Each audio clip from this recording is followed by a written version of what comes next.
Well, thank y'all for being here and Happy New Year, Yeah. belatedly. How about that? And so, here we are, 2026. Gosh.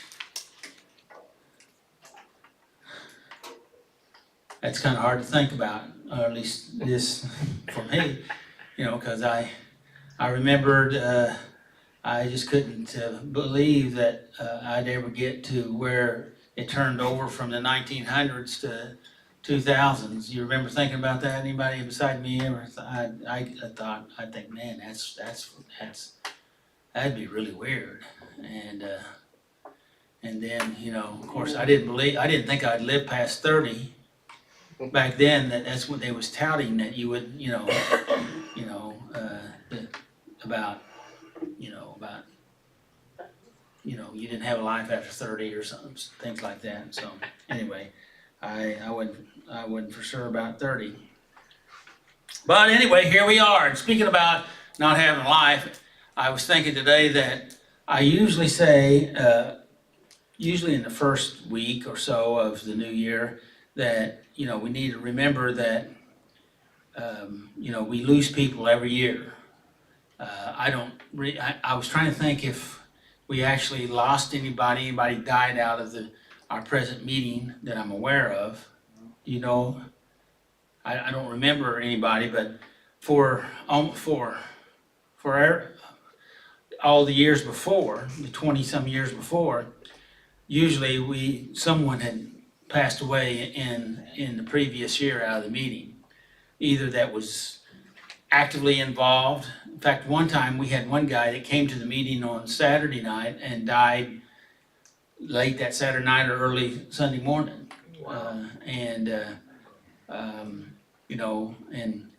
I remember a guy a few years ago that was in the meeting and he hadn't been there for a long time. He'd come in and out. He's very sharp, very intelligent, and he had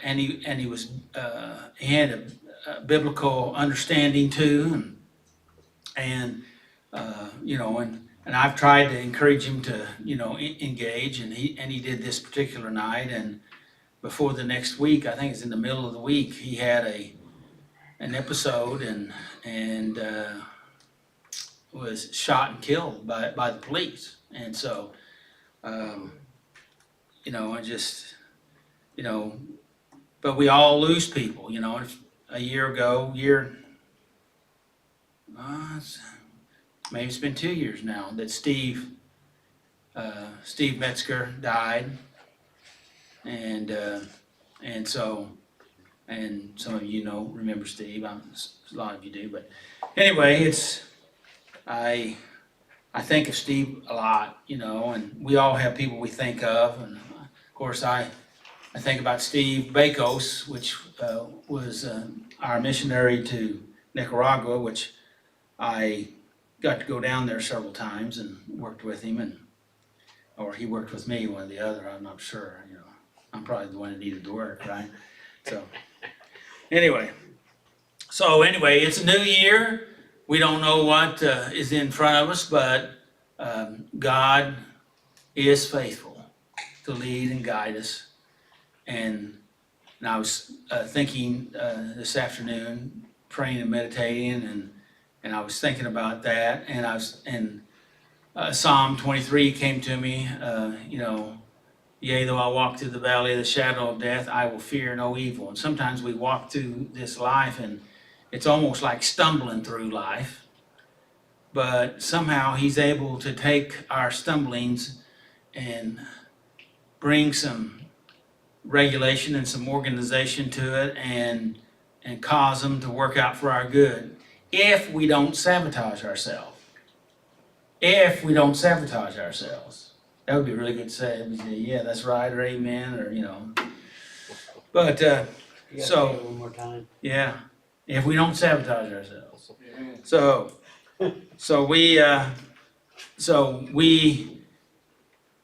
we should really endeavor the best we can to trust God more than we trust ourselves. What do you think about that statement? Yep. because, well, it might be kind of hard, but the fact of it is, this may be a hard statement too, but he's more trustworthy than I am. I believe it. Well, I take that. So anyway, tonight we're going to talk about our step one. We're January the 1st, or actually it's the 3rd, but it's the first week in January, so we're going to start with step one. And step one is we admitted that we were powerless. And that's a pretty big statement. What are we powerless over? Over our problems. What aren't we powerless over? Yeah, well, that's you got me there, John. And that our lives have become unmanageable. Well, for us, yes. For God, He can come in, and I with our topic tonight, out of Genesis 16, 1 through 15, no-win situation, and talking about a situation that a little girl slave was working for her master, and they couldn't have children, and now they got frustrated because God told them that they were supposed to have a baby and they couldn't have a baby, and so they made a secondary plan. Take my handmaiden and have a child. Of course, most of you know what I'm talking about, Abraham and Sarah. But if you put flesh on that, Sarah did the same exact thing that Adam and Eve did in the garden. Made a secondary plan and used their individual power to try to cause God's plan to come to pass. Does that make sense? But every time we get in the mix and try to force something to happen, I'll repeat that, try to force something to happen, and we can force something to happen, and it does force something to happen, but there are some major side effects that happen. Would you agree with that statement? Hello? Absolutely. Absolutely. And but God, even though we messed up the plan, He doesn't leave us out there hanging. He comes and tries to help us. But that pushing ourselves out there on that limb, because human beings cause the no-win situations. God don't make no-win situations. I know that's not good English, but God didn't create the no-win situation. We create those situations, but then we blame God for it. Adam did. You gave me this woman, right? You promised me a son. Yeah. But God's time, just because He made a promise, our timing, His timing may be a little bit different. And I was checking ages. I know I've deviated off the deal, but I was checking ages, and Sarai, which was Sarah later, was like 85, 86 when they got the word that they were going to have a child. Now that's a big statement at 86, or even at 85, and so. And Abraham was 10 years older, and it hadn't come to pass 10 years later. So you get to thinking, maybe we need to do something. You know what I mean? How we are? Oh, maybe you're not that way, but just everybody else. Pretty sure we all are. Yeah, well, that's human nature, right? To try to, and see, so that's where Sarah come up with the idea, because it was it was part of the culture that can happen, that it can be done. And so she thought it was a good idea until finally God reminded them that it was going to be Sarah that has the baby, and then after Hagar's child, Ishmael, was 14, 15 years old, then Sarah had her baby. And then had a problem before, we got a blessing now, but now we got another problem. And that is still rippling on. Did you know Abraham had 6 other children after Isaac? Isaac? I did not know that. I didn't know that till today. By Sarah? No, she died. And when Ishmael was in his teens, I think it was 14, and then 3 years later, he took another wife. Oh.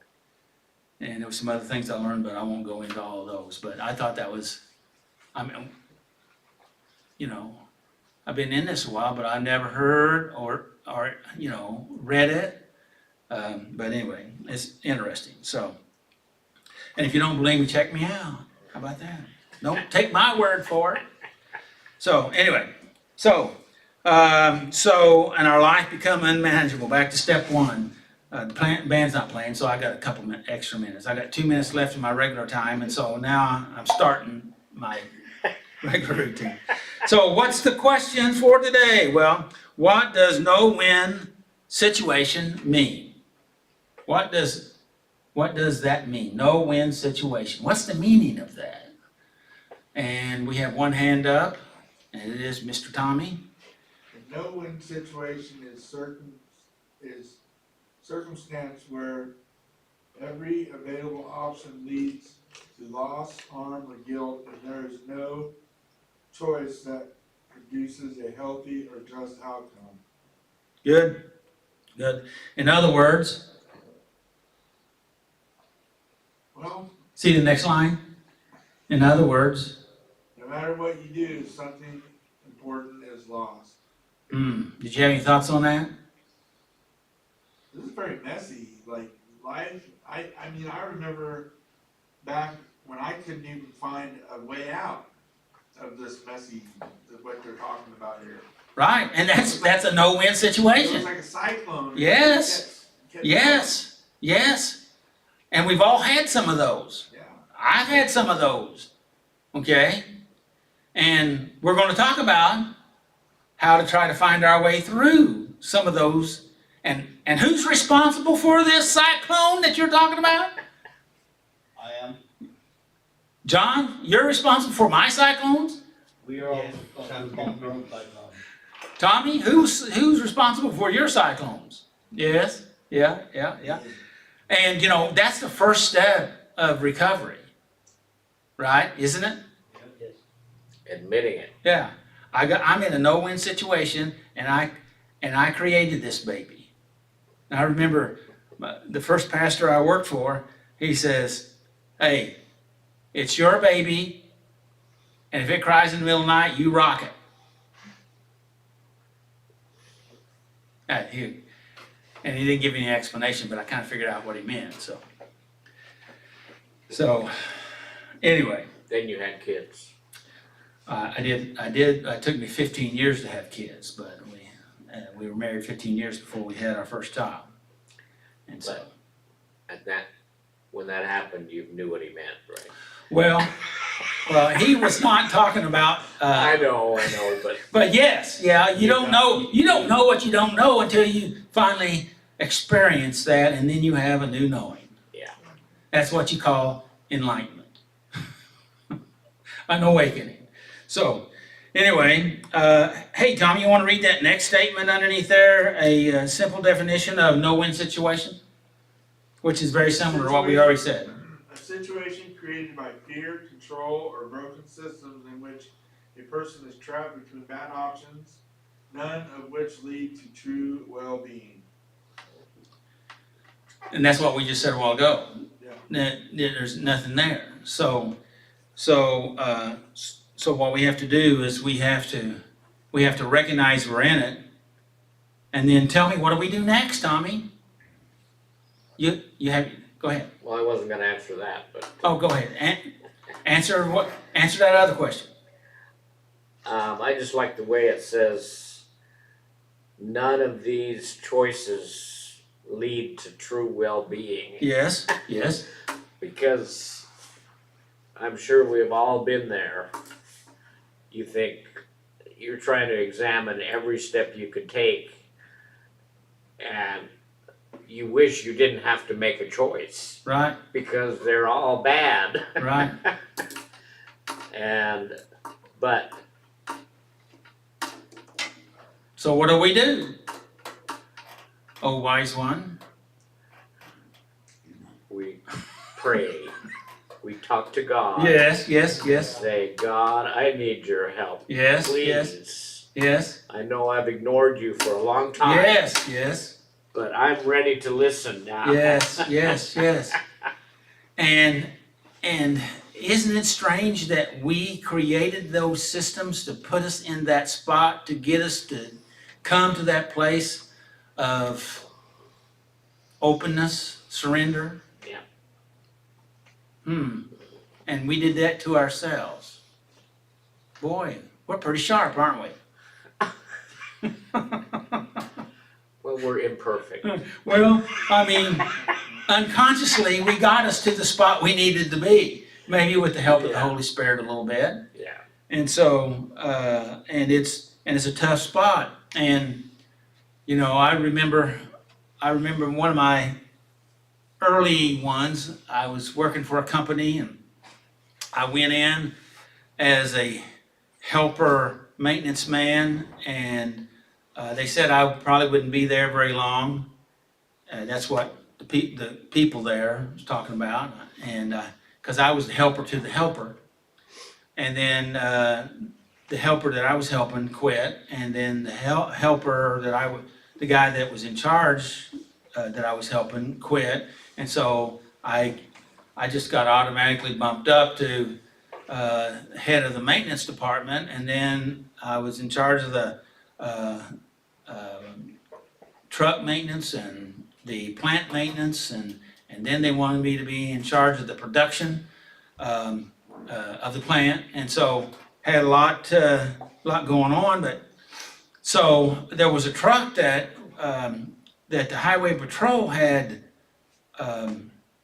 written up and said it had to have something done and then get an inspection, and we had 30 days to do it, so it was pretty good. But I didn't know about it until the day of, or was it the day after? I think it was after. They finally told me that this was going on, and my boss wanted me to take the truck and get it fixed and get it out to the highway patrol and get it inspected, but lie about it. Tell them that we didn't know about it. I don't know how he told me how to lie, but I don't remember. He wanted me to lie about him. And I said, I can't lie. I felt like I was in a no-win situation. Right? Probably not as bad as some of the others I've been in, but this was difficult for me early in my life, and I remember driving all the way out to the highway patrol had a station out on I-44 between Joplin, kind of where the way station. I think it was where the way station was, and so, which I don't even know if they still doing that out there now or not, but and so I pulled up there, and I went up to the highway patrol, and I said, God, what do I do? Because they told me I needed to lie, and we need this truck going to Oklahoma tonight. You know, what do I do? I'm gonna be in trouble if we don't get this truck through there. Well, I said, okay. And so I went in there, and I walked up to the highway patrol and handed him the paperwork. Come on in. And we got an information sheet right there. There's one that's stapled in. There's a couple papers there. So So, and so he looked at it and he says, "It's kind of late, isn't it?" I said, "Yes." And he looked at the truck, he said, "Okay." He signed it and handed it back to me. And I thought, oh man,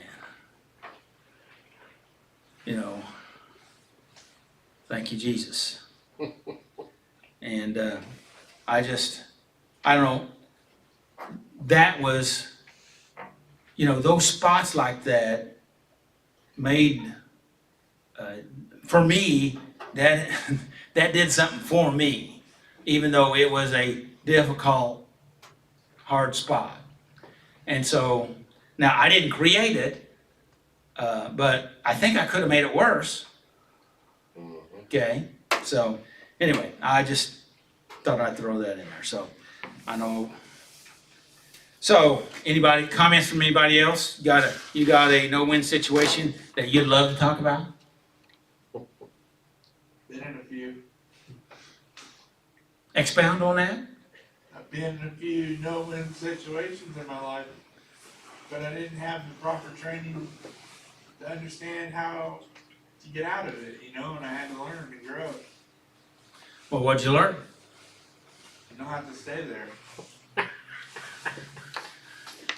You can stop the cycle. Yes. Yeah. Sometimes we have to actually step out of that system, find a way to step out. And, you know, one of the strategies that I used to use early in life is pick the less bad choice. And that's not necessarily all that bad, but the fact of it is, it's still not the best. At least that's what I'm thinking right here at the moment. And, but I was in one that there was no best, worst choice, okay? And I just said, God, I have to trust you. Because there's no way out of this. I can't even force it. I can't leverage it. I can't buy it. There's no way through this. It looks like I'm going down. And I said, I'm going to trust you completely. I'm going to totally rely on you. And so I was able to make that, and then I thought, well, who was I relying on before? I was relying on me. And so then I decided, well, okay. And immediately I felt differently. And you can't necessarily walk by feelings, but I noticed that because I was pretty hopeless up to that point. And then things that I hadn't seen or could even imagine that would happen started happening. And that's God intervening in our lives if we give him a chance. Would you agree with that? So that's what we're talking about, no-win situations. And anyway, like we got all kinds of information on here. Let me jump down, and there's a lot of good stuff. Robert, did you have anything else you wanted to add on that you read that you wanted to talk about before I go into step one? Step one, as I've already read, is how the next question is, and I'm looking for it, but you know, how does step one connect with no-win situation?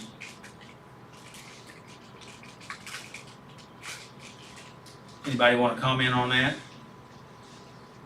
It is on about over halfway down on page 2.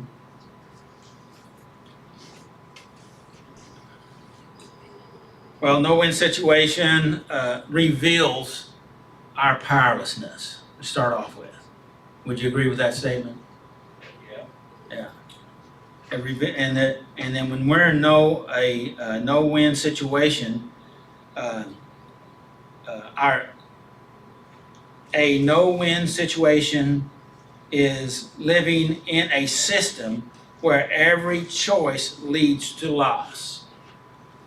I thought the terminology system, living in a system. Well, the question is, How do we get into the system? Well, we chose to be in that system on purpose or unconsciously, because sometimes we make those choices. Would you agree with that statement? So step one begins when we stop pretending there was a winning move. Okay? You know, pretending that there is a winning move. That should rattle some cages there, I think. Go ahead. And I think that's so true in addiction. Right. It mentions that here Yes. because we think that giving in to our addiction is going to make us feel better or Good. make the situation better. Good. But on the other hand,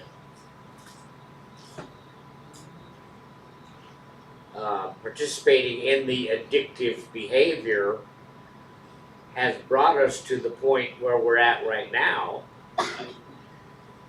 And so it's so ridiculous that we can fool ourselves thinking we have no choice, we have to revert back to what we've always done, which is what caused us to be here anyway. Right. Absolutely. And pretending, I think that statement, pretending that there is a good move here, you know, and that's by staying in the good move in that system that I'm talking about, right? You get what I'm saying? And we got to choose to break the pattern or the system, like you were saying a while ago, Tommy. And that unmanageability is often systematic, okay? Means we just keep making bad choices. And things are getting worse and worse. They're not, you can't manage that stuff. Right? Yep. We try. If you use addictive terminology, we try to manage our addiction, our compulsion, our behaviors, our emotions, our rages, our depression, our obsessions. But we if we're not careful, we fall. We dug a hole and then we fell in it, basically. And some people say, well, I didn't dig the hole, I just fell in it. Well, maybe that's so. But you're in a hole. You're in a trap. And staying in the trap is not going to get us better. Does that make sense? Am I making sense? Yes. So, and we want to get better. God wants you to get better. And in fact, He'll get in the hole with you to help you get better. Is that not true? Yes. Okay. So, well, there's so much there, and then after that I went into and we'll probably there is a breakdown of some summaries of not only Genesis 16, which we'll be talking about, but Exodus 30, and that's where Moses had his encounter with God, which I thought was really good. And then the next one is Psalms 34:18, a scripture where he said he'd be with us in the middle of our difficulties. And oftentimes we use that at a at a memorial service or a funeral service. I'll just go ahead and read that scripture so you know what I'm talking about. The Lord is close to the brokenhearted. He is close to the brokenhearted. Okay, the Lord is close to the brokenhearted. I said that 3 times because it is very important. And saves those who are crushed in spirit. Even if you didn't create the problem, He's still going to be with you in the problem if you allow Him. Because He's close. And that's the reason why I read that. You out there on the internet land, did you get that? It's very important to know that He's close. It may not feel like He's close, And one of the reasons why he doesn't feel like it is because you say you're not worthy of it. It's your fault. You've messed it up. You've done this. You've gone your own way. But he's still close anyway. Had a person this week talked about that they weren't doing good. They were in a relapse. And they knew that it's going to get worse. And so I finally got down to, well, why is that? Do you know? Well, they even knew why. Their language and my language is a little bit different, but they knew. And I helped to communicate what they had to do to break that cycle. Like Tommy was talking about, you have to break the cycle. And a lot of times, the cycle is broken by forgiveness.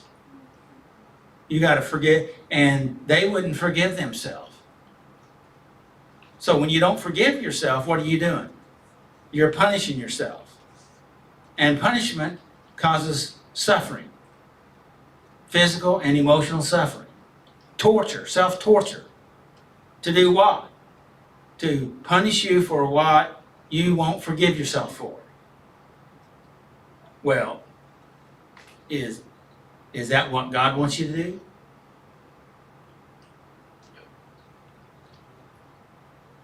Now, intellectually we know that, but we've all been in that pit before ourselves, right? And so the truth is, we have to let it go. We have to break the cycle because the price was paid for us, so we have to be willing to receive it. I've kind of gone to preaching now, haven't I? So anyway, that was, and then the last one there is that I have a message on there. I'm scanning for it. I know it's in there somewhere. I have what is a double bind, and that's what our entire lesson is about. But that last there on page 4, that talks about a double bind, and it breaks it down in a lot of different levels. So anyway, it's a lot of good information. If you want to, I've got it there for you if you want to take advantage of it. So any comments or questions? I'm glad you're here tonight. I'm glad the internet folks are here tonight. And who's reading the steps? Robert, okay. Welcome, Robert. All right, Robert.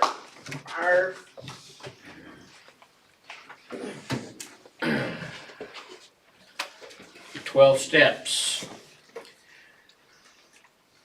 Step 1, we admitted that we were powerless over our problems and that our lives had become unmanageable.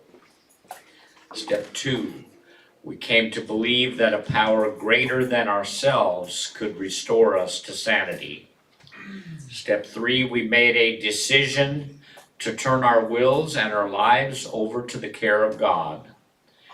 Step 4, we made a searching and fearless moral inventory of ourselves. 5, we admitted to God, to ourselves, and to another human being the exact nature of our wrongs. Step 6, we were entirely ready to have God remove these defects of character. Step 7, we humbly asked God to remove our shortcomings. Step 8, we made a list of all persons we had harmed and became willing to make amends to them all. Step 9, we made direct amends to such people wherever possible, except when to do so would injure them or others. Step 10, we continued to take personal inventory, and when we were wrong, promptly admitted it. Step 11, we sought through prayer and meditation to improve our conscious contact with God, praying only for knowledge of His will for us and the power to carry it out. Step 12, having had a spiritual awakening as a result of these steps, we tried to carry this message to others and to practice these principles in all our affairs. And then back to step 1, which we're on tonight. We admitted that we were powerless over our problems and that our lives had become unmanageable. Thank you, Robert.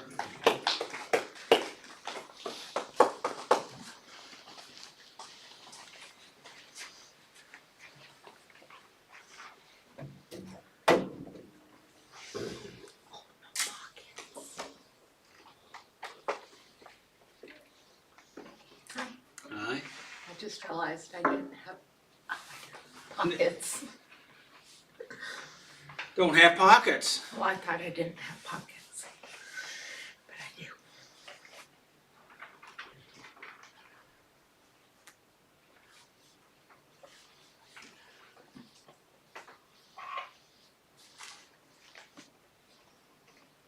If that'll fix it.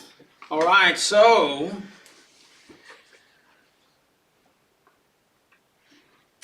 why did you choose this topic tonight? It's near and dear to me. I've been in the truck before.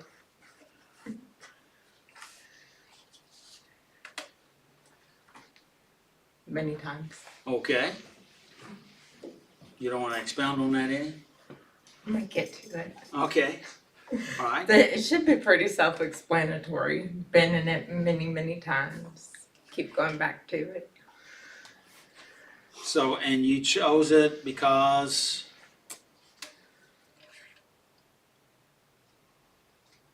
Well, apparently I need a refresher course in it. okay. So, also, you know, the Mary Poppins, you know, or no, Sound of Music. Let's start at the very beginning. Very good place to start, you know, first lesson New Year. All right. Yeah.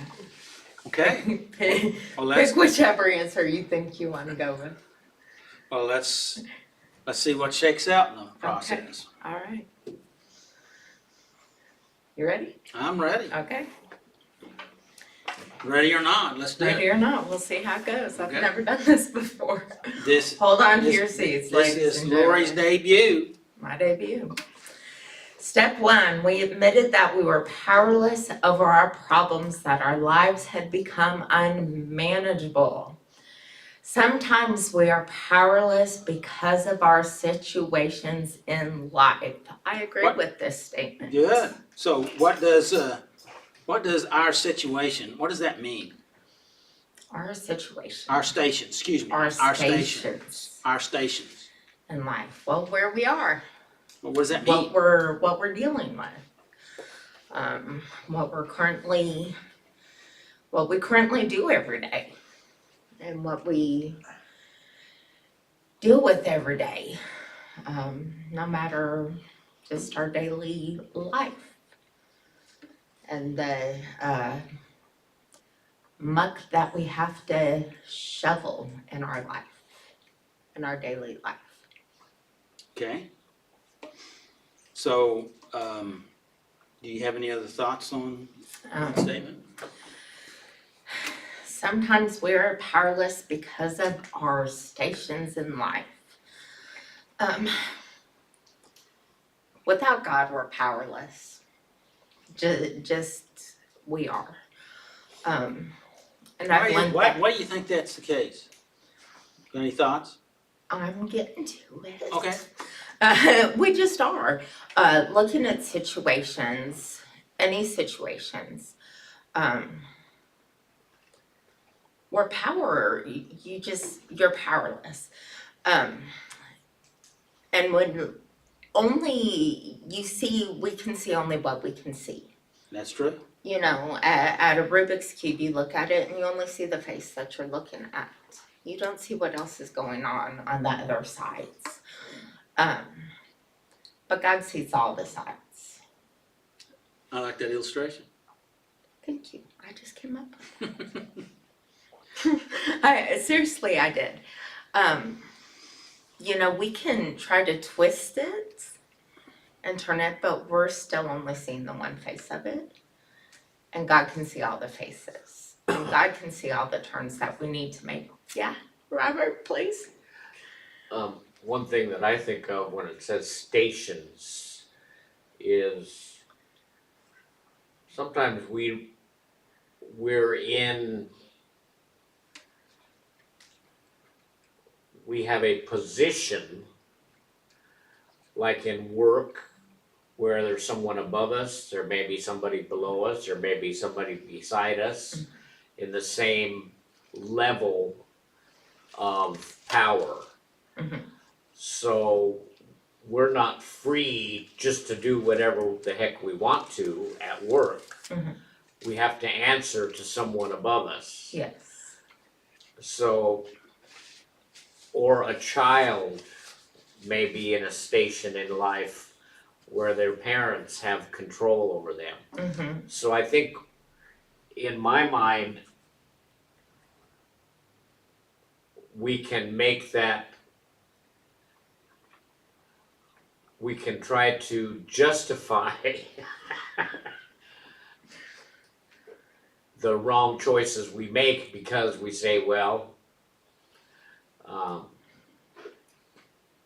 it's because, just like Adam did, because of the woman you gave me, because of my parents, it's because of my environment that I grew up in, whatever station in life that we might have, we try to put blame. And maybe that's how we originally got into Yeah. our problem Yeah. without realizing where it was gonna lead. Yeah. And it not being able to see all the aspects that you feel you need to get the full story of any one certain situation could give you some fear and some powerlessness. You know, with like the Rubik's Cube maybe in a bigger scenario. Yeah. Not being able to see all aspects So- of every situation. So is that irrational? No, it's What- totally what belief am I talking irrational. Huh? What belief am I talking about? The fear. The belief of what? The belief that I should know Of everything, powerless, right, that I should know everything, so that, right. and, But, and that and- leads and to. who of us here knows everything? Oh, you do? No, did you see my hand up? You expected me to No, just because I I'm a. was looking at your body position, you know, gestures, and I thought maybe. Mm-mm. Oh no, oh no, oh no. I got no, another no. question in that sentence too, Yes, I know, and I'm it's for everybody. I'm still reading my. Yeah, my well, I got, thing, well, but- no, I mean, I got another question in that Okay. sentence. And the question is powerlessness. Mhm, We have an emotion tied to powerlessness. mhm. Would you agree with that? Yes.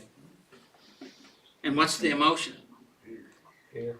Fear? Vulnerable. Yeah. Maybe even hatred, right? Anger. Yeah. Yeah. Excuse me? Anger. Anger, yeah, yeah. Depression. Could be, yes. Rejection, Yeah, just, it could be just all kinds of stuff. Mhm. Because there's a belief behind that, which we just almost touched on a moment ago.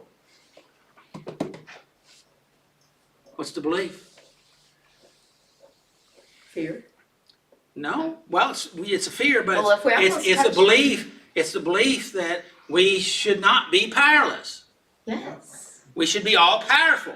Not all powerful. Well, just, then, where, just- just what? just enough. Just enough To What? to not, just enough to fill in whatever blank is missing that we happen to need at the time. yeah, that ought to work. Yeah. And you know what? We do have that ability to fill in that Yeah, blank, and Yes. it's yes. called, It's called the only way possible to feel any sense of power is to let God have the power. There you I go. have that written down. all right, you But did it's good. easier. It's easier. So much easier to say that and realize it and type it down than to actually give over the control and do it. That's true, but it's all gonna start someplace, right? Absolutely. You know, the Absolutely. lie that we're believing started someplace, Absolutely. and we practiced it a lot, Yes. and it got stronger and stronger.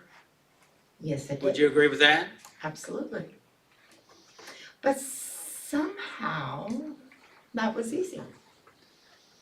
Well, that's because we were in possibly surroundings that helped reinforce that belief. That's a good point. Well, thank 10 you. points for Doug. All right, I need it. 10 points for, you know whose line is it anyways? He gives out points, but the points don't matter. Oh, 10 points for you. thank you. You're welcome. Anybody else that got any comments on any of I that? do that at home too. Oh. Yeah, Points don't. points don't matter. I give them and take them freely. God, give me grace. You'll need lots of it with me. Yeah, that's true. Were you warned about me?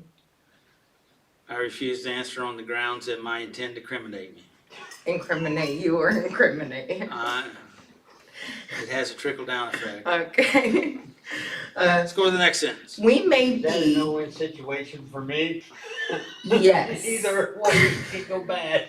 I'm not gonna get involved in that conversation. We may be in a situation where other people have power over us. We may feel that we are trapped by the demands of others and that there's no way to please them all. I agree. Since I sent my notes to her, she already knows my questions I'm gonna ask, so she answers them before I get to ask them. So, you have any thoughts about that statement? Or statements? Physically, emotionally, realistically, you can never possibly please everyone. In fact, it's practically impossible to please anyone, especially if you're a female. You cannot please us. Just throwing that out there, it's just almost impossible. The best anyone can possibly hope to do is to please God. And in doing so, you'll find peace in yourself. When people look to an individual human to have their needs met, it's a guarantee letdown in epic proportion. And this is just my opinion, because that's what people are going to do. They are going to let you down because we are human. We fail. We all fail. We all sin. It's only through God's grace that He has saved us. We know that. We believe that. We've all been taught that. So common sense says we are going to fail. We are going to sin. Most likely we are going to fail and sin against someone else. And if we operate, like you said, by trying to follow God and be more concerned with lining up with Him than others, but as long as we're operating in love and kindness with everyone else, that helps things along. We still will, but with God's help in a lesser proportion or in a more gentler, loving way. Instead of when you have to have a talk with someone, you can do it in a loving manner instead of harsh reality, throat punch, real reality. That's true. Yeah. Where you can share your heart and share God's love instead of sharing a broken nose. And if you, and in those difficult situations, and I've had many, if you do it in the right way with the right intention, they already know. You already know, and if you do it in the right way, in fact, I've had several says, did you come here to fire me? You know, I said, well, I was hoping that I wouldn't, but, It really depends on you. And so, and, you know, and, but if, with that in, but Jesus was a good example. When the night before he went down to clear out the temple, he wept over Jerusalem. And he wept for them, and then, yes, he went down to clear out the temple, because of what was there, but, he did it, and, because he went in that spirit, yeah, it was forceful, but those old boys that had those spots fought for those spots, and there was something supernatural going on there, for him to be able to take them. And it wasn't just because he was Jesus, it was because of, I believe, the time of prayer before he went into that spot the night before. So, and we're in the natural, there was, nobody had enough power to do what he did, but he connected with the true power to be able to do it. And we all have that access if we choose to invest ourselves in trying to connect with it. So let's go to the next sentence.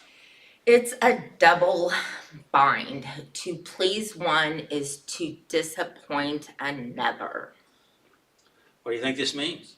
It's a double bind. There's, you make one happy, you're gonna disappoint someone else. So what is a double bind? Catch-22. It's almost a tug of war. One person wins, the other one's gonna get mud in their face. So someone's gonna lose. Someone's, I've got a definition. on An page- emotional tug of war is what Yes. I put down. Good. For one to win, one has to lose, or at least feel like they got pulled in for no reason.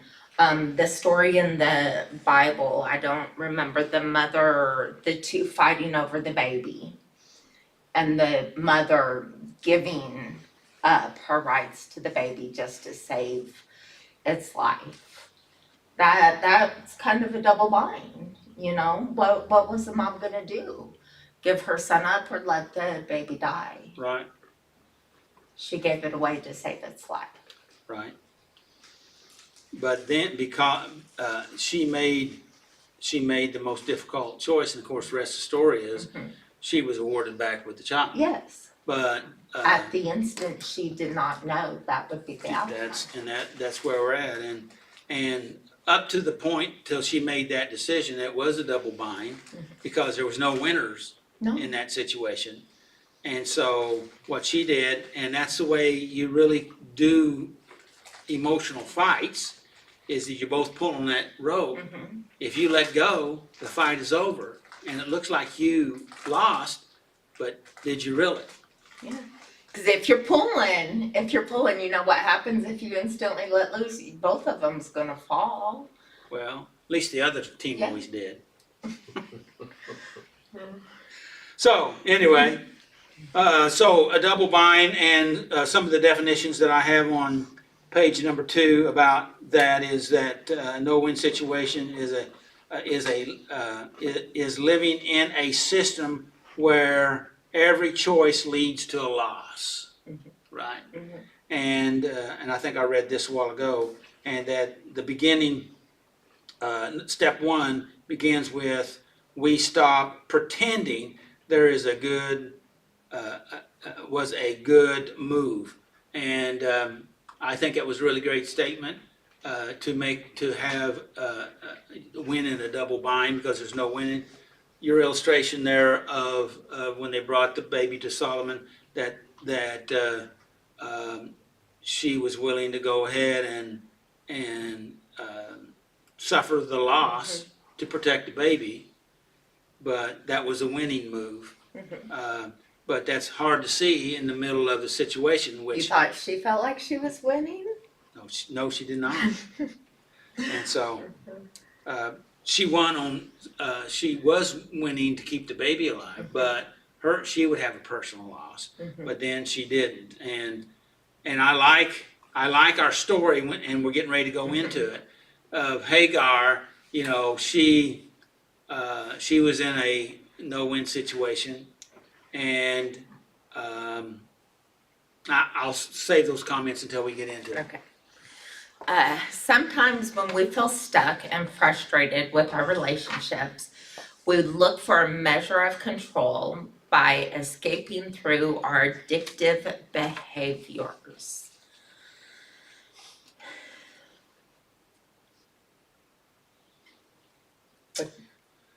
What do you think that means? And particularly measure of control. What does that mean?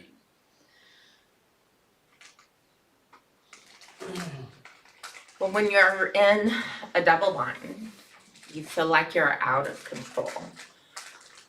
And I can't imagine anyone who feels like who enjoys that feeling. I know I do not enjoy that feeling. And so you just want to get some little amount of control back. And I'm speaking from how I feel on this. In any area Okay, so what does that mean? of your life, just a Major- little bit. And so a what's, little bit of control okay, in some and area. if you're in that system and you're trying to get that control, what are you doing? We got a problem and we're trying to manage it, maybe? You're like some way of feeling like you have some say or power over the situation that you feel like you've lost Well, control. when we're in, when we have addiction issues, or we're talking about addiction issues, Yeah. or behavioral issues, or It mental would be, issues. It would be so very easy to jump back into the comfort zone of your addiction.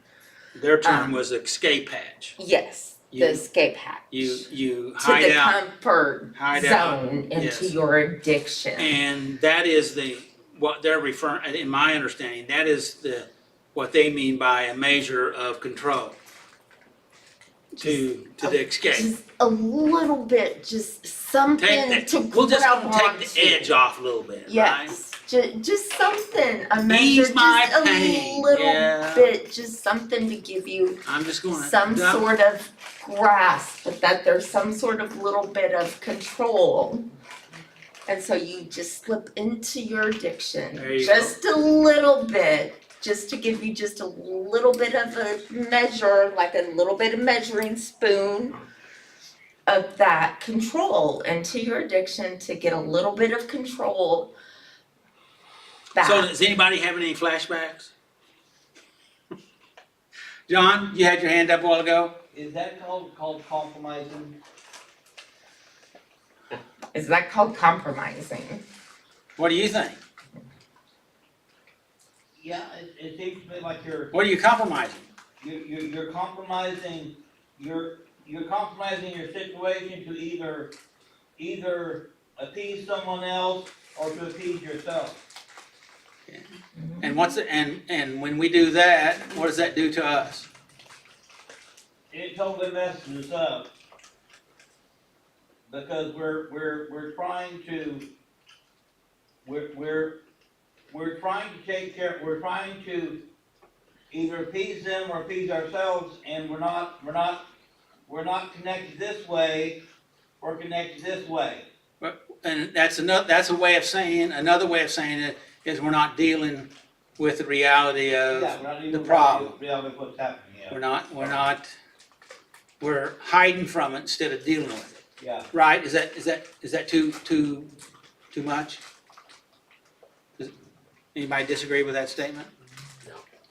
That's good, John. I saw another hand back here in the back. Tommy, you had your hand No, up? you were asking a question earlier, Okay, I don't remember what it was. all right. So now that we've kind of beat on this a little bit, so that statement there, what is a measure of control?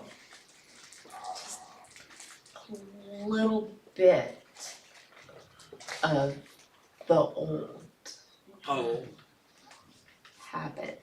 okay. It's a pacifier. Oh, that's good. It's, That's a good one. it's just something that we convince ourselves is gonna make us feel better. When deep down we probably That's a know good it statement. isn't. That's a good one. That's a good one. And so it's, I mean, I don't know if you wanna hear personal stories, but I can't tell you. Only if you wanna tell it. Huh? Only if you wanna tell it. Well, I might as well. I gotta admit it, right? You don't have to, but Yeah, you're, but- you know, it's It doesn't what's hurt in your anything. best interest.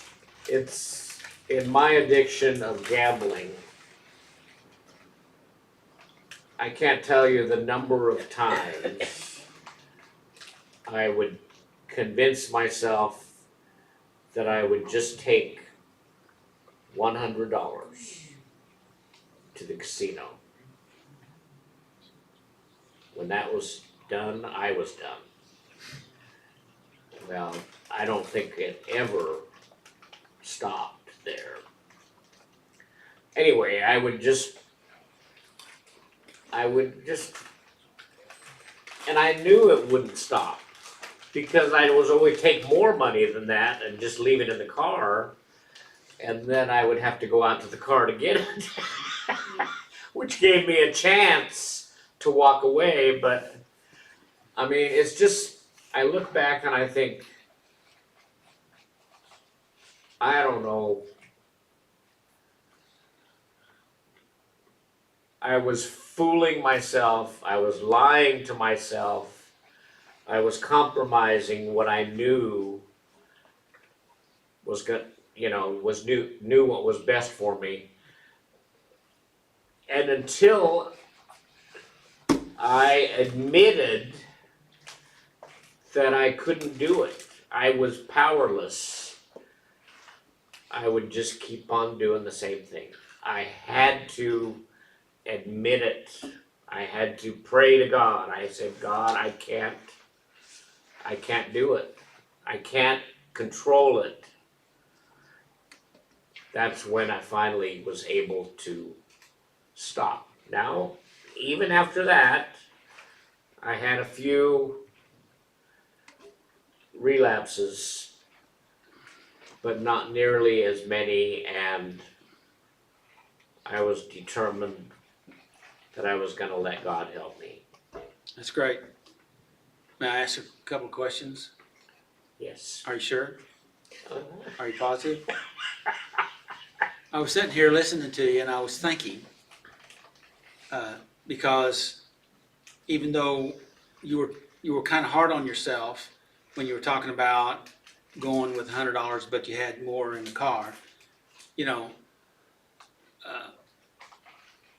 my question is, even though we look at that as being, you were just fooling yourself, but wasn't that a few notches better than you were before that?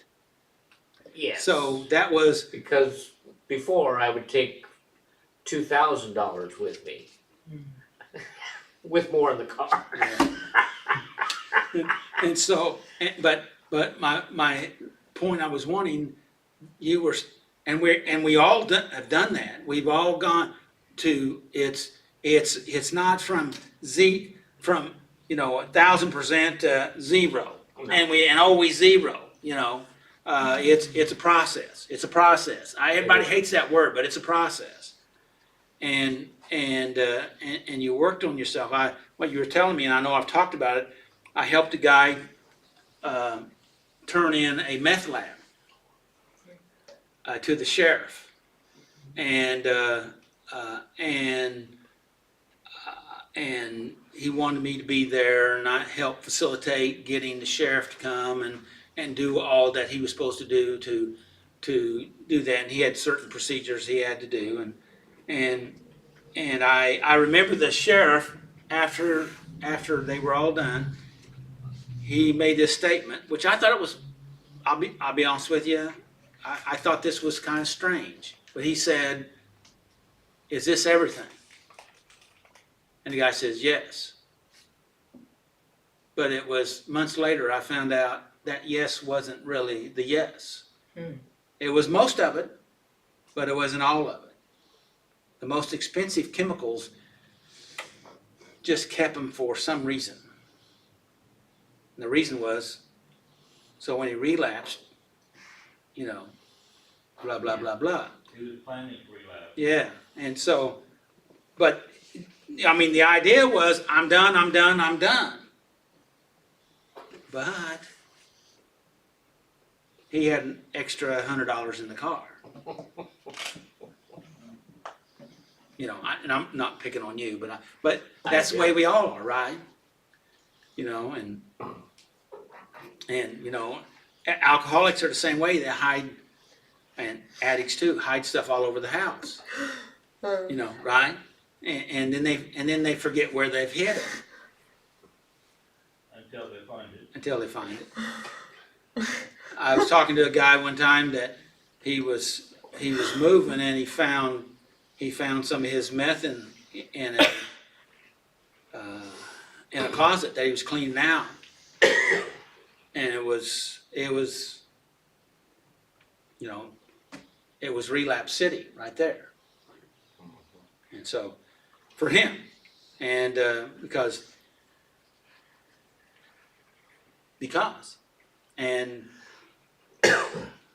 and I remember he got mad at me the first time because I tried to get him to work on a relapse system, you know, steps, what you need to do when you relapse, and he said, "I'm not relapsing," and he got mad and left. And relapsed. And he did relapse. There wasn't but a few weeks later, I don't know how many, but months later, he came back and apologized. Said, "I should have listened to you." I said, "I understand." And I did understand. So, all right, let's go back to, Hagar is a picture of powerlessness. She had no rights as a girl. She was a slave to Sarai and Abram. When they were upset because Sarai could not bear children, Hagar was given to Abram as a surrogate. When she did become pregnant, as they had wanted, Sarai was so jealous that she beat Hagar, and Hagar ran away. All alone out in the wilderness, she was met by an angel who gave her an amazing message.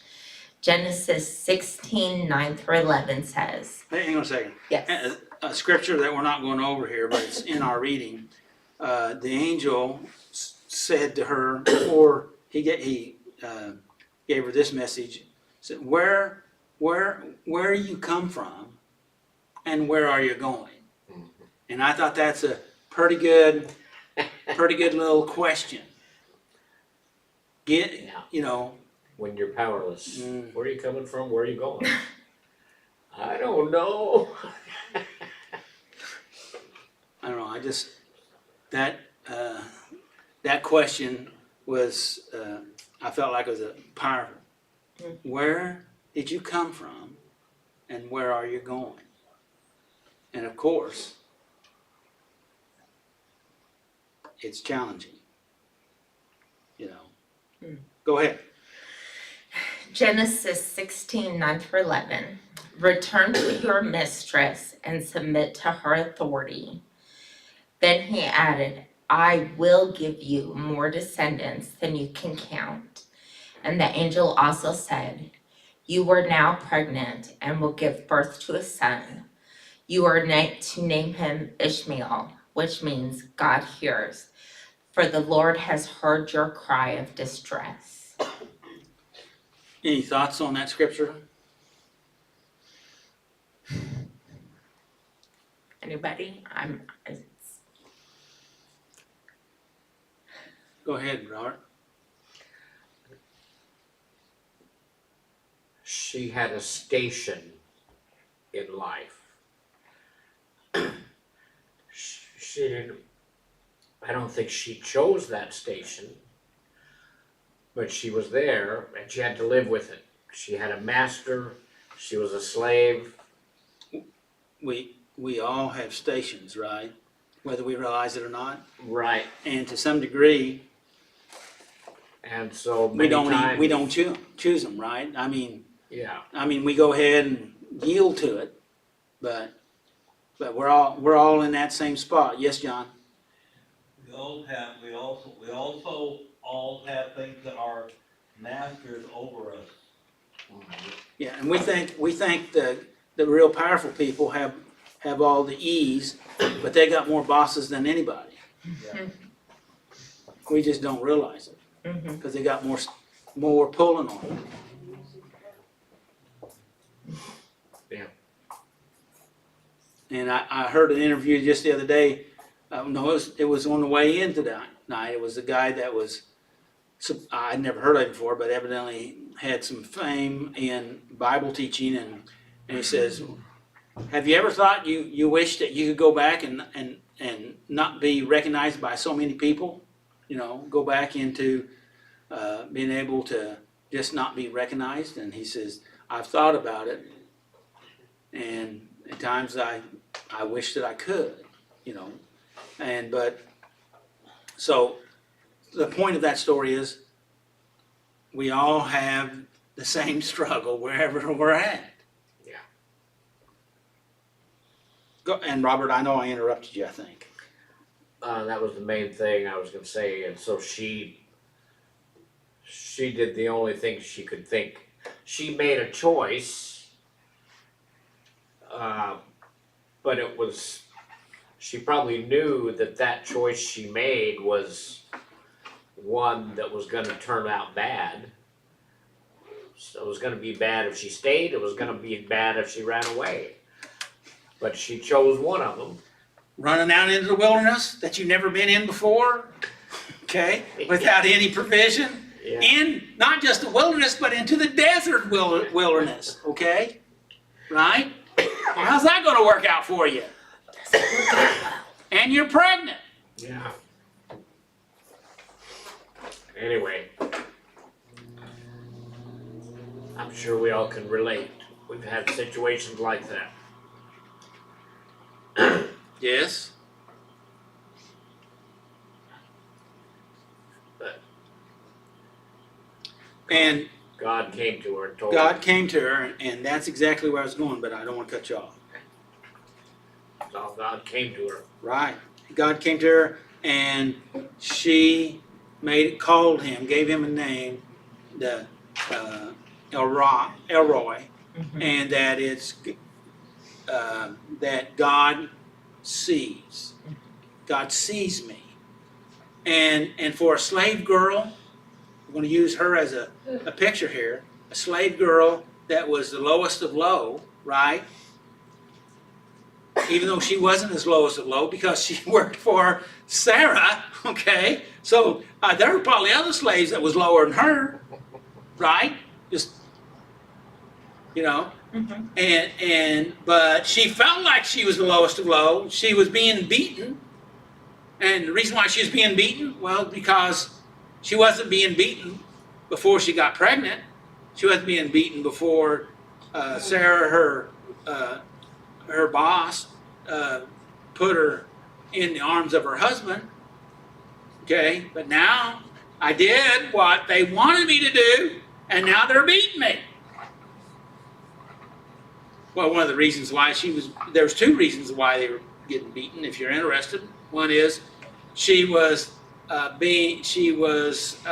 treating Sarah with some contempt now, because now she's pregnant, and you're not, Sarah. And it's like, I have risen in stature, and you have lowered in stature. Now, how's that going to go?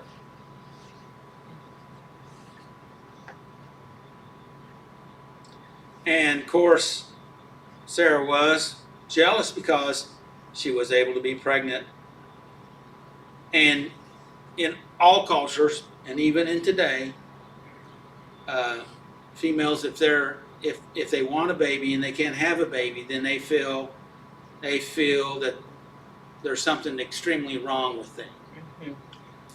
And I said a while ago, my first child, we were married over 15 years before we had her, and every Sunday morning Sunday afternoon on the way home from church, I had to try to negotiate with my wife crying most of the way home after women talking to her why she wasn't pregnant. Mm. And she was in charge of the nursery, which she wanted to do because she loved kids, but it put her in positions for people to continually badger her. Now, this probably wasn't the best answer, but it made me feel good in the moment. So it's not a good thing. But I had a cousin he was talking to me one time, and he said, well, how do you handle people that keep asking you a question? How come you don't have any children? Because they hadn't had any children, and they'd been married 10 years or so. And I told him, it just kind of popped out because there was a little bit of emotional frustration, which you can call anger. I said, I kind of lied to him a little bit, but this is how I felt. I said, I tell them it's none of their damn business.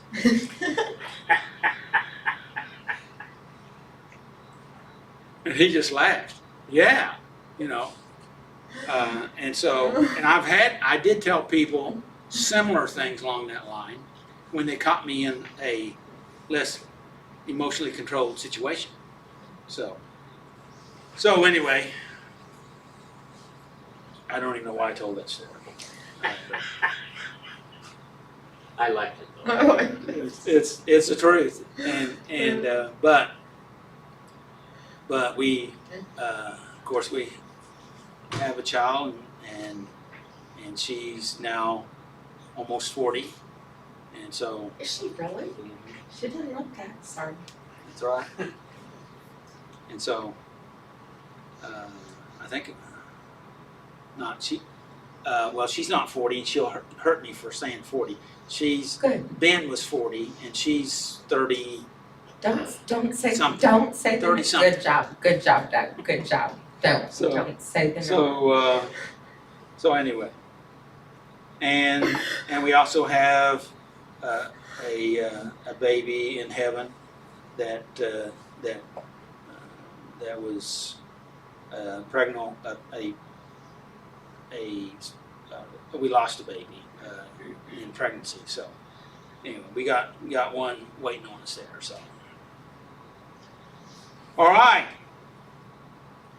So God sees, and Ishmael is God hears.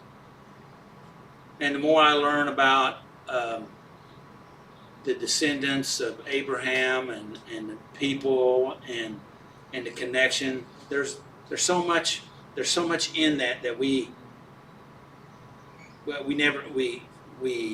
don't even grasp. We talk about in Christmas time about the Magi, and they were relatives to Abraham because they all came from the same place. I don't know. They distant. They were all of the same tribe, and they were worshiping the same God, and they knew. They studied, and they knew, and it's God's bigger than our little pea brains can grasp. And so, and usually, we know. Let's stop right there. I'm going to go into something that's take up more time. We're about to run out of time. Go ahead. When we are caught in a no-win situation, it is tempting to run away through our addictive, compulsive escape hatches. Yes. Agree with that? I absolutely agree with that.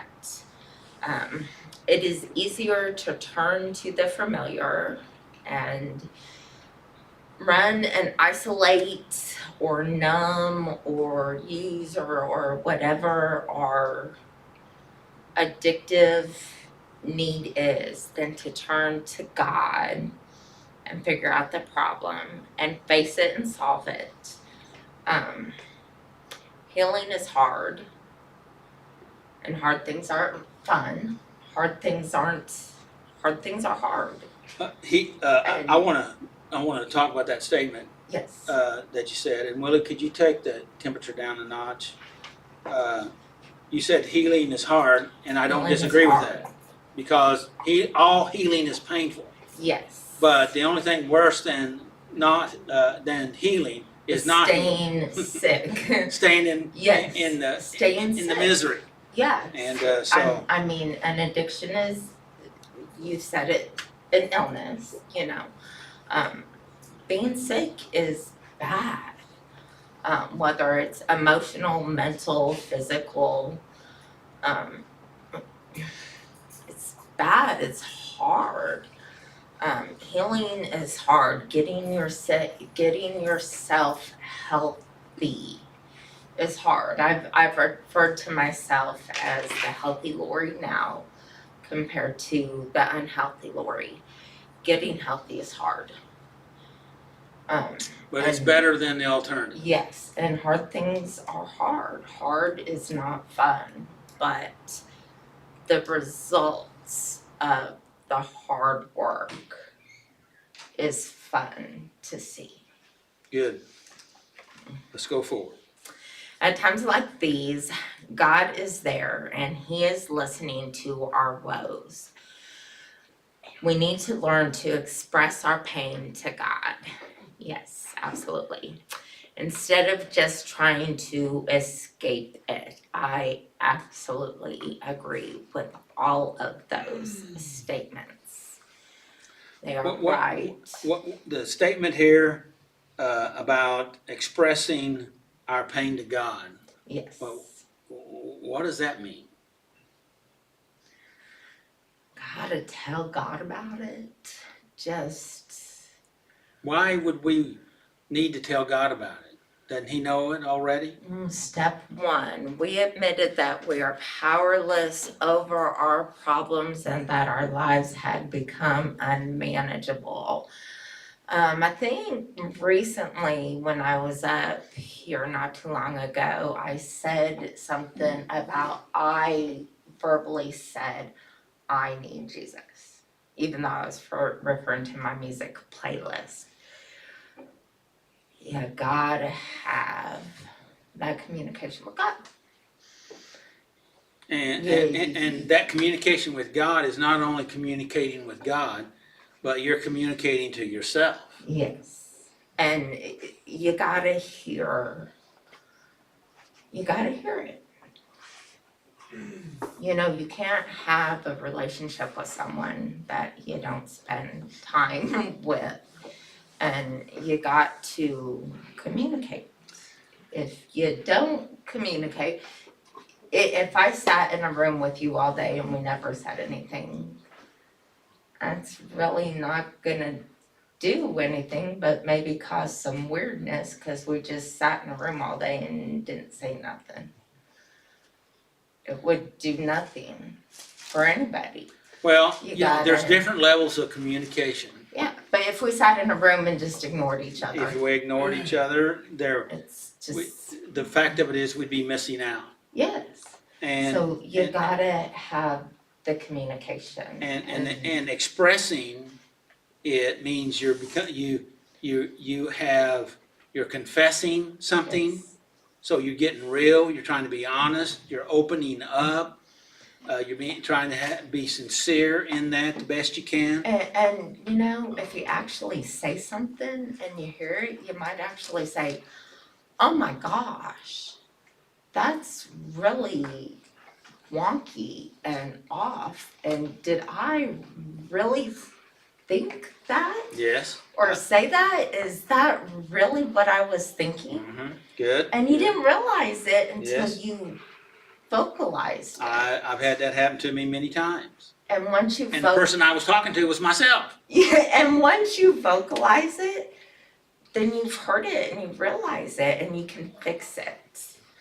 But if you don't vocalize it, then you're missing it. Brandon, did you have anything you wanted to say? Because you kind of. Okay, you kind of moved there a little bit, and so I was gonna just check, see. Okay, Keep going. go ahead. Okay. He hears our cries and is willing to give us hope for the future.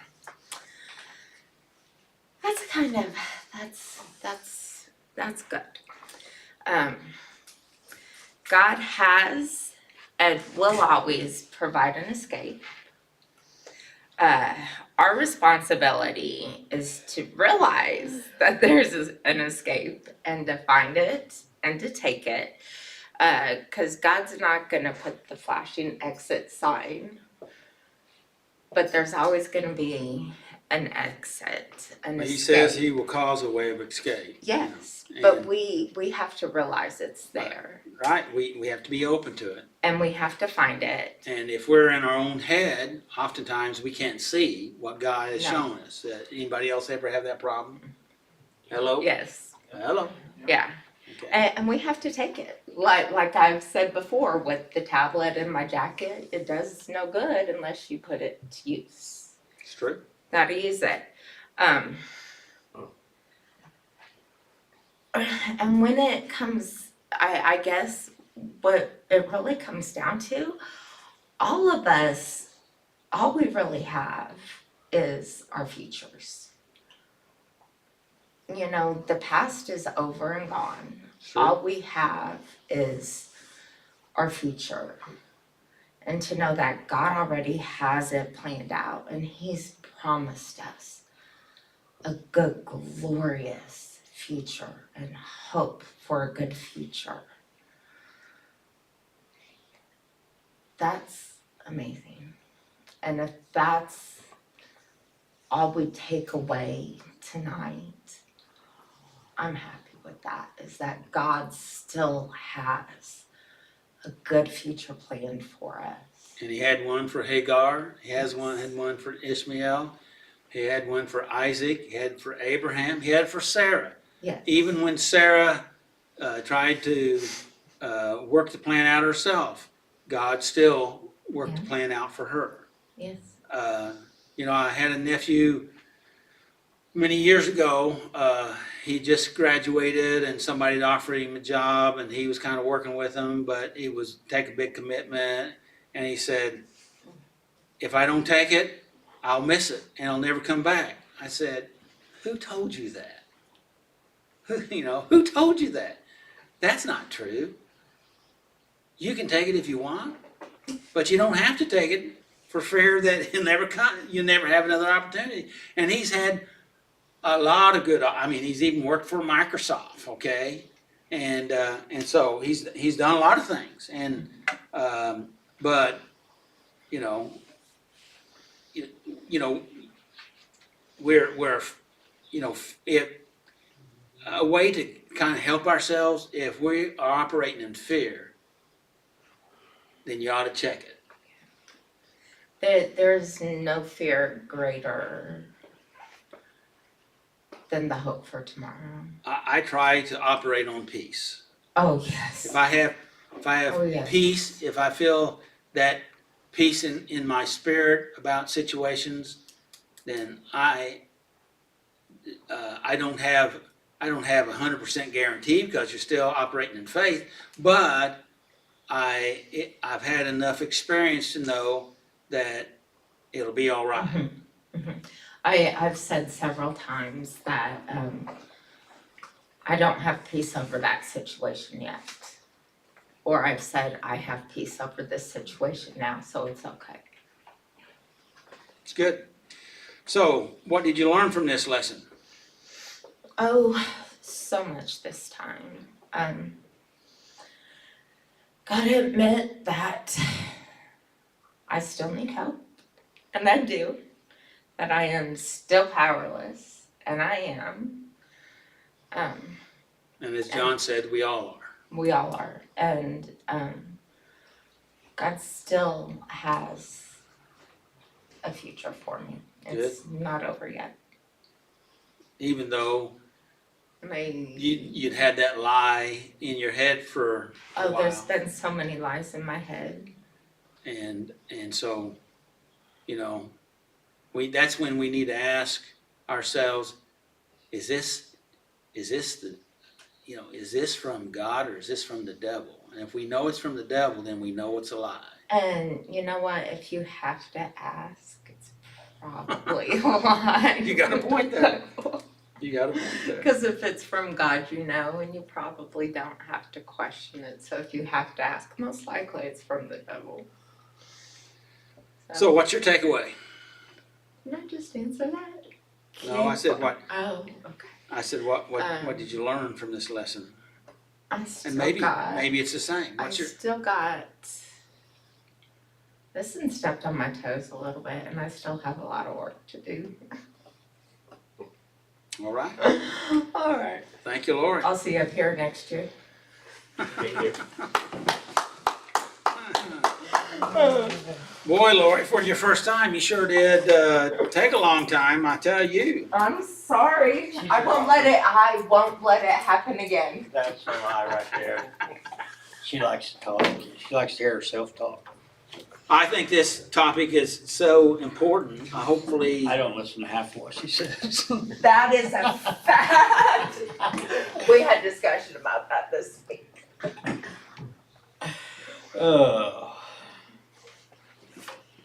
It's been a long time since I've done a reflection. Really has. And this one hits real close. No win situation. Question 1. What feelings do I experience as I acknowledge people in my life who have power, such as superior spouse, religious leaders, and sponsors? what feelings? Well, back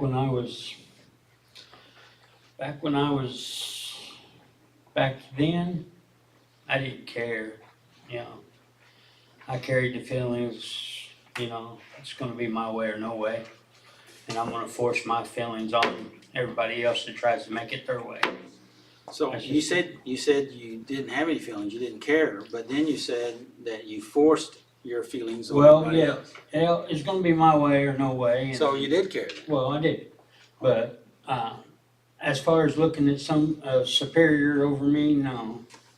Oh, you mean like a judge? Like a judge especially. I mean, I didn't care what anybody thought. You of me. acted like you didn't care. Well, yeah. I didn't know God back then.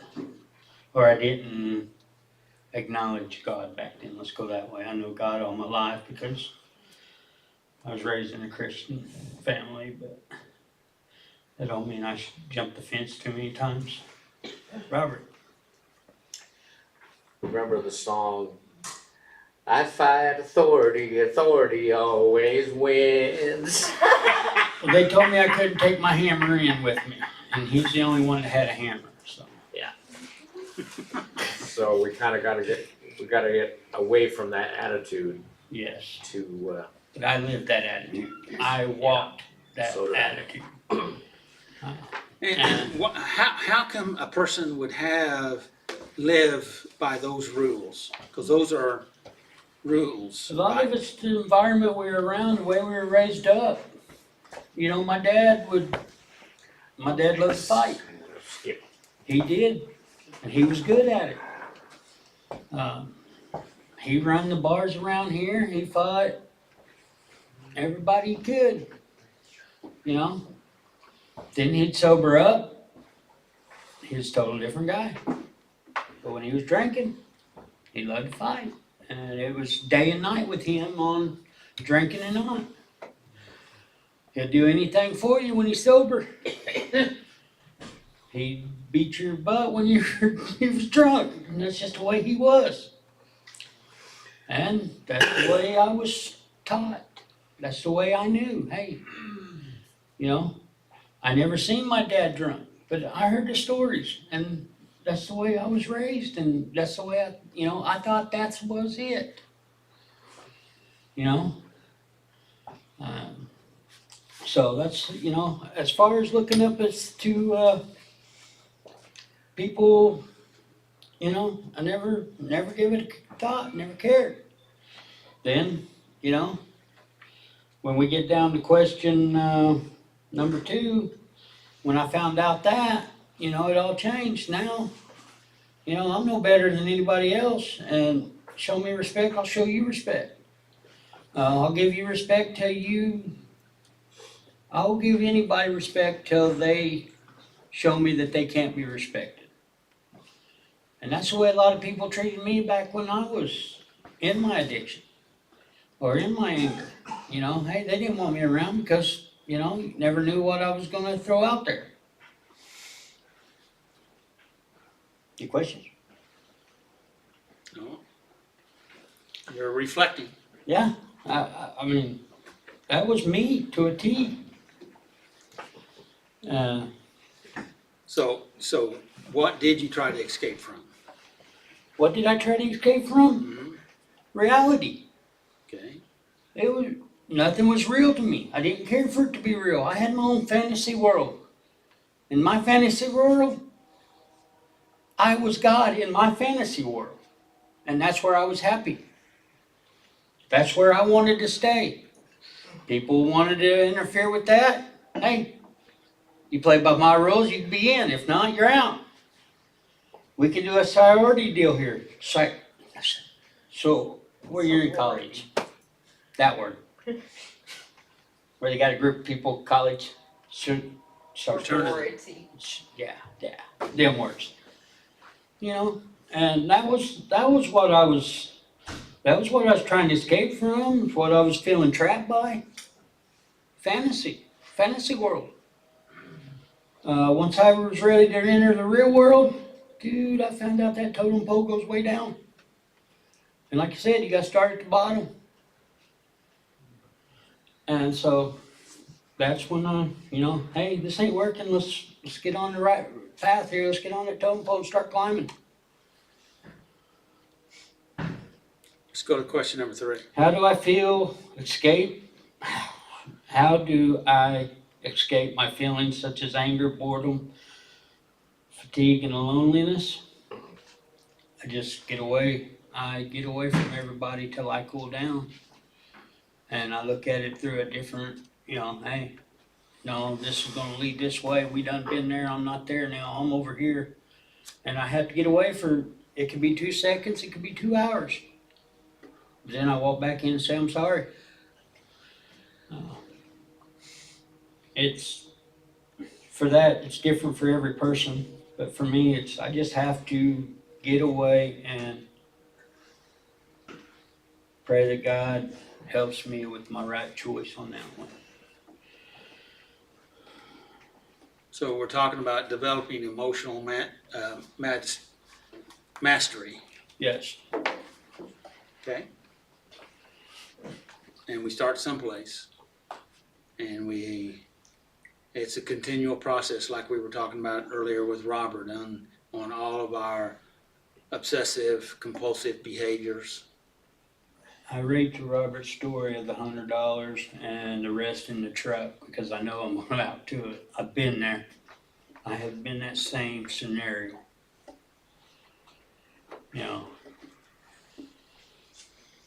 Number 4. When things do not go my way, or when I am in a no-win situation, what is my reaction with relationships, work,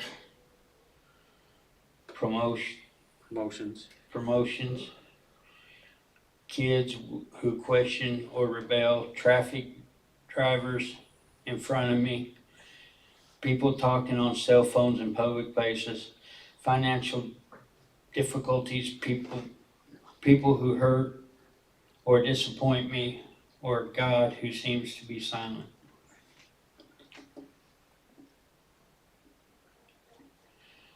When Well- things don't go my way, When things don't what go do you do? nowadays, I have to stop and think. I have to stop and just relax.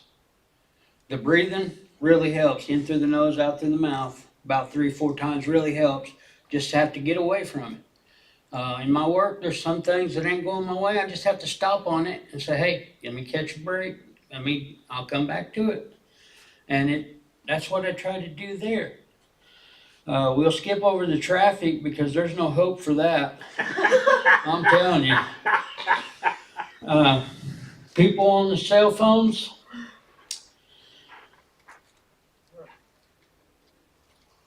It don't seem to bother me because most anymore they got them on speaker and you're listening to both sides of conversation. So hey, you can heckle that all day. That don't seem to bother me in any way. Financial difficulties, I just have to deal with them as I come. People who hurt me or disappoint me, I just stay away from them. I wait till they realize, hey, well, I messed up, or if I messed them up, I try to fix it. If not, just stay away from them. God seems to be silent. The best thing I found out there is just to wait, because He's going to answer. He will answer. How long does it take you to answer somebody sometimes? Thought about, when God seems to be silent, wait, but don't stop praying. That's what I've found. Stay engaged. Because there was a time when I stopped praying. And that's when things went completely bad. Good. Finally, when I admitted that I was powerless and asked God, I said, "I'm sorry I left. I'm sorry I deserted you. I know you didn't desert me, so I'm asking for help now." And since I've started praying regularly, my life has turned around dramatically, you know.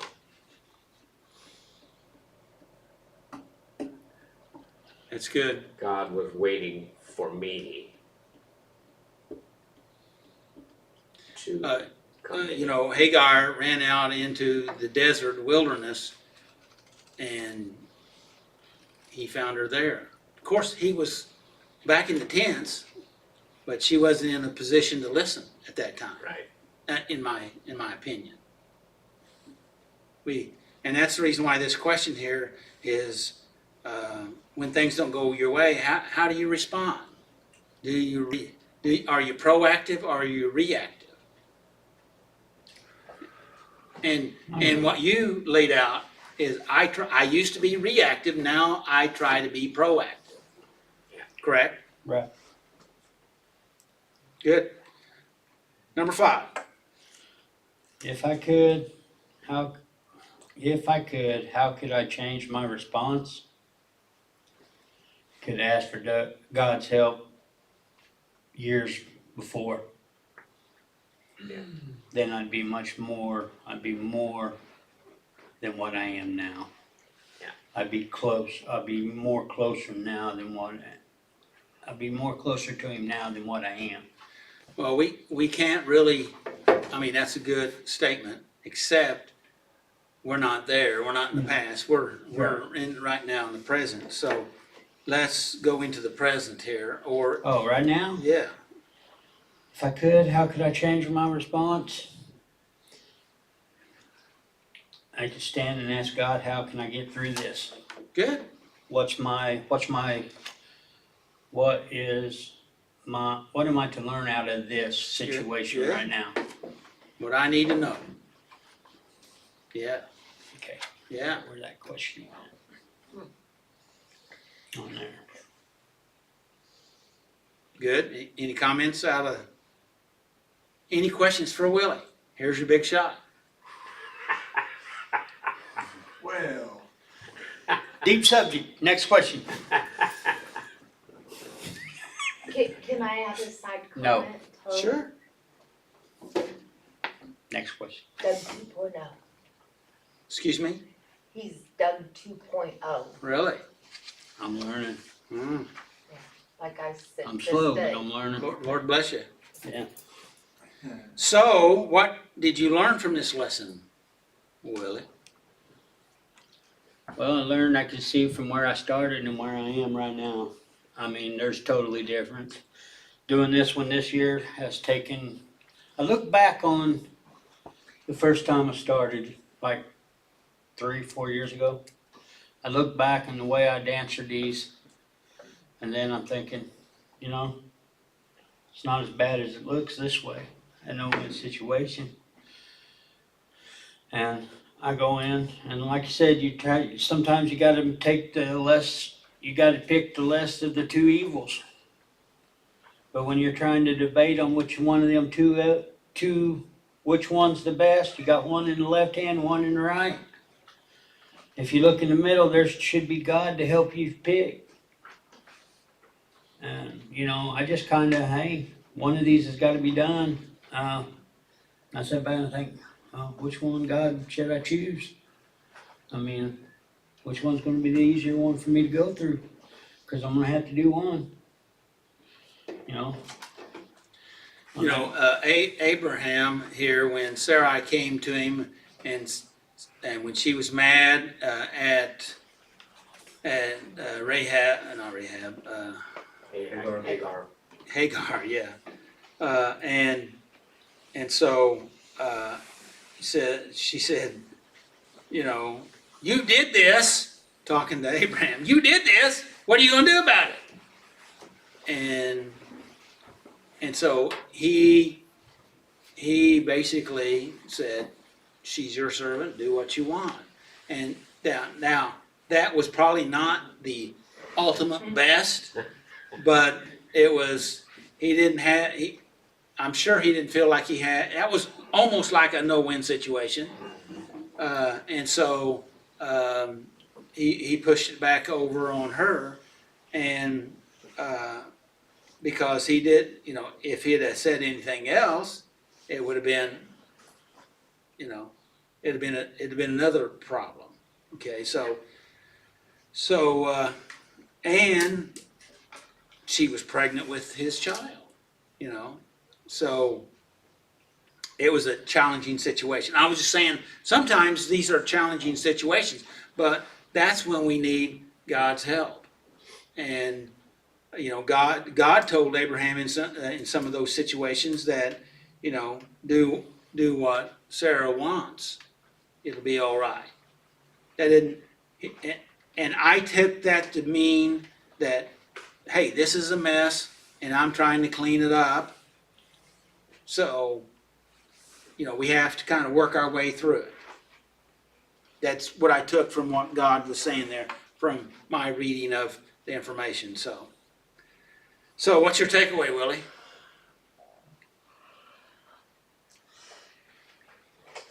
Keep on, hopefully I can make the right decisions. Just keep moving forward. Good. Comments from anybody? Yeah. I'm just glad that today I can function better, like at my station, or in my life, than I used to. It's a lot more peaceful place. Well, we Americans in particular, I believe this is a true statement, that we struggle with that probably more than others. I think everyone struggles with it, but I think we maybe struggle with it because of our society. Yeah. And, excuse me? Our culture. Our culture, yes. And so, you know, I was listening to a couple guys from England talking on a podcast, and they were comparing the English society to the North American, United States society, and contrasting them and comparing them, and in one hand there was things about the United States that they thought was good, and then there was some other things that they thought the way the British people looked at it, you know, and that was good. And so anyway, it's just interesting because when you're in the middle of the pot, you don't always recognize it, Right. right? And so, and that's where that new awareness or awakening can help us to begin to see. And one of the things they kept saying in this information is that if we're in a trap, we're in a trap. We need to recognize we're in the trap. And accept this is my terminology of what I grasp from, accept reality the way it is. Because until you accept the way things are, you're not able to do anything about it. And that's why we're going through these reflections, why we ask these questions, why we go through these stories, to help us to see and to know and to relate our experiences, because I come back and I see how God has intervened in my life, and oftentimes I'll say, so that's what was going on. How come I couldn't see that? How come I didn't know that? Why did I feel that way? How come it took me so long, Willie? Right? So anybody, what did you learn from the lesson tonight? Anyone?